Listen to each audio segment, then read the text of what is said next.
All these things exist in other places. They have disenfranchised teenagers all over the world, and yet, they don't think that a solution is walking into their school, bank, or wherever and killing everybody because in some way that's going to make them feel better, or someone that they saw like them did that.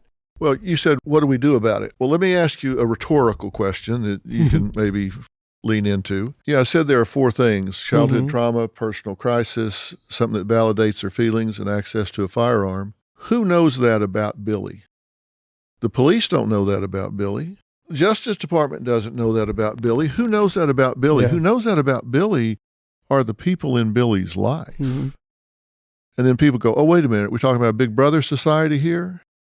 You're not informing on someone. Right. You're reaching out to get them help, because what happens when they go pull that trigger? They ruin the lives of the people they shoot, and they ruin their own life. If you can keep someone from doing that, you have given them the greatest gift they would ever have. But the people that have access to that information are the people in those people's lives. Yeah. That's who has access to this information, are the people that work with them, live in their neighborhoods, live in the house with them. Yep. And one of the most troubling statistics that I've seen is over 80% of school shooters tell somebody what they're going to do, when they're going to do it, and why before they do it. Almost 70% tell 2 or more people what they're going to do before they do it, and nobody does anything about it. Right. They're saying, how do we solve this puzzle? It's not really a puzzle. We know who does it. We know why they do it, and they often tell somebody when it's going to happen. Yep. But nobody acts on it. People always say, if you see something, say something. I have a third part of that statement. If you see something, say something and do something. Right. I think that's right. Now, look, it's tough.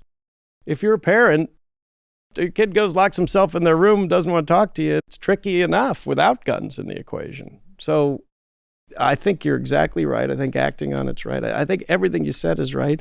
And you just don't want lethality to enter into either a teenage angst picture or somebody who's been disenfranchised and is feeling marginalized and feels that the only way out is to do this.